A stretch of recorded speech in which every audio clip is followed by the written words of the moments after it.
ਸੋ ਕਾਂਗਰਸੀ ਆਗੂ ਰਜਨੀ ਪਾਟਿਲ ਦੇ ਨਾਲ ਸਾਡੀ ਟੀਮ ਨੇ ਖਾਸ ਗੱਲਬਾਤ ਕੀਤੀ ਹੈ। ਉਹਨਾਂ ਨੇ ਕਿਹਾ ਹੈ ਕਿ ਕਾਂਗਰਸ ਇਸ ਲੋਕ ਸਭਾ ਚੋਣਾਂ ਦੇ ਵਿੱਚ ਅਡਾਨੀ ਮੁੱਦੇ ਨੂੰ ਜ਼ੋਰਦਾਰ ਤਰੀਕੇ ਦੇ ਨਾਲ ਉਠਾਉਣ ਜਾ ਰਹੀ ਹੈ।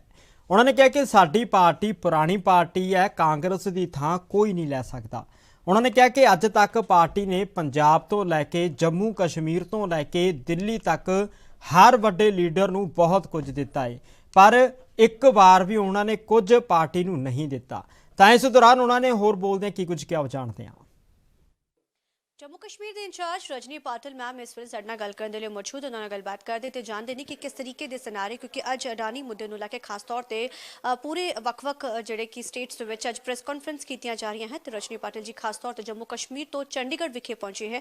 Ma'am welcome to the ANB. सब तो पहले तो आपसे जानना चाहेंगे, आज अडानी मुद्दे को लेकर आपने प्रेस कॉन्फ्रेंस की, कई चीज़ें हमने आपके प्रेस कॉन्फ्रेंस सुनी, कई मुद्दे आपने उठाए, किस तरीके से आप उस पूरे मसले को देखते हैं क्योंकि विपक्ष में तो जोरों से इस मुद्दे को उठाया भी जा रहा है। जी, ये हम अडानी के है कौन, ये श्रृंखला हमने तैयार की है आईसीसी की तरफ से, मीडिया डिपार्टमेंट की तरफ से, और उसके तहत आज 23 जगह पे शहरों में हमारी प्रेस कॉन्फ्रेंस हो जा रही है। इसका प्रमुख उद्देश्य ये है कि जो अडानी के कारनामे हैं और अडानी की वजह से जो इस देश में खलबली मची है वो लोगों के सामने लाई जाए। और मुझे लगता है ये बहुत बड़ा धोखा हमारे साथ हुआ है कि एक 609th पोजीशन पे जो आदमी था इस देश की संपत्तियों के सब पूरे विश्व में, वो 2 नंबर पे अचानक से 2 साल में कैसे आ गया। जो राहुल जी ने बोला कि ऐसे कैसे जादू हो गई कि 2 साल में इतना बड़ा अमीर हो गया और अचानक से उनके शेयर्स गिरना शुरू हो गए, जिसमें हमारा LIC है, जिसमें SBI है, सभी के गौर गरीब और हमारे मध्यम वर्गीय उनके पैसों की लागत हुई है। वो लोगों को बहुत आज ये अवस्था में है वो कि हमारे पैसे कहाँ जाएंगे, रहेंगे या नहीं, क्योंकि लोग अपने बच्चों के लिए उनके आगे, क्योंकि आपको मालूम है LIC का तो ये वचन था कि ज़िंदगी के साथ भी ज़िंदगी के बाद भी, अभी उनके ज़िंदगी में ही अगर ऐसे होगा तो क्या करेंगे लोग।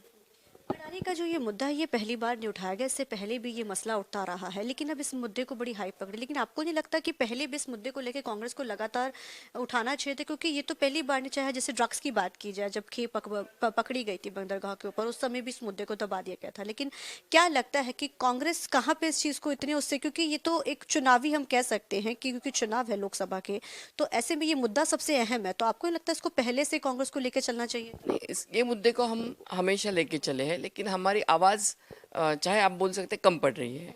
तो इसके लिए हम अभी सभी फिर एक बार इसकी कोशिश कर रहे हैं, क्योंकि लोकसभा के अंदर हमारा बहुमत नहीं है, राज्यसभा के अंदर हमारे लोग कम हैं, तो हम हमेशा बोलते हैं कि JPC की गठन करो, वो नहीं होता है। हम जब बोलने जाते हैं तो हमारा माइक ऑफ किया जाता है, हमें बोलने के लिए परमिशन नहीं दी जाती है। हमारे जो लीडर्स हैं, मल्लिकार्जुन खड़गे हो या हमारे राहुल जी हो, उनके एक्सपंज किए जाते हैं विधान। और जैसे आपने बहुत सही कहा कि बंदरगाह जैसे नेशनल सिक्योरिटी की जगह सबसे ज़्यादा 1/4 उनके साथ है। हवाई अड्डे हैं जो जिसके उनका कोई भी अनुभव नहीं, संरक्षण जो डिफेंस का है वो काम उनको ही दिया गया है। तो सब जगह पे जाए तो अडानी अडानी अडानी के सिवा और कोई दिखता ही नहीं है। अगर एक दिन कभी अडानी डूब गया तो पूरा देश नहीं डूब जाए, इतना ही हमें कहना है। आपको क्या लगता है कि लोकसभा चुनाव में इस मुद्दे का कितना फायदा कांग्रेस को इस बार मिलने वाला है, क्योंकि कांग्रेस नहीं बल्कि अब तो आम आदमी पार्टी भी इसके खिलाफ जमके बोलने लगी है। पहले कांग्रेस का प्रोटेस्ट होता है, फिर आम आदमी पार्टी की तरफ से जोरों पे आवाज उठाई जाती है और साफ तौर पे वो कहते हैं कि हम इस मुद्दे को आगे लेके चलेंगे और इस मुद्दे पे जिस तरीके से जांच की वो भी मांग कर रहे हैं। और वहीं अगर दूसरी तरफ देखा जाए, कहीं ना कहीं आम आदमी पार्टी अब विपक्ष के रूप में खुद को दिखाना, प्रेजेंट करना शुरू होगी। वो कहते हैं कि अब लोग कांग्रेस की जगह हमें देख रहे विपक्ष के रूप में। हाँ, वो ऐसा ख्वाब देख रहे हैं कि जो स्पेस है वो विरोधी पार्टियों की स्पेस हमने ली है, ऐसा उनको लगता है। लेकिन कांग्रेस जो है वो पूरे देश में, चाहे लद्दाख से लेके आप कन्याकुमारी तक जाएंगे, तो जहाँ जहाँ भी जाएंगे हर जगह पे कांग्रेस आपको मिलेगी और कांग्रेस ही मिलेंगे।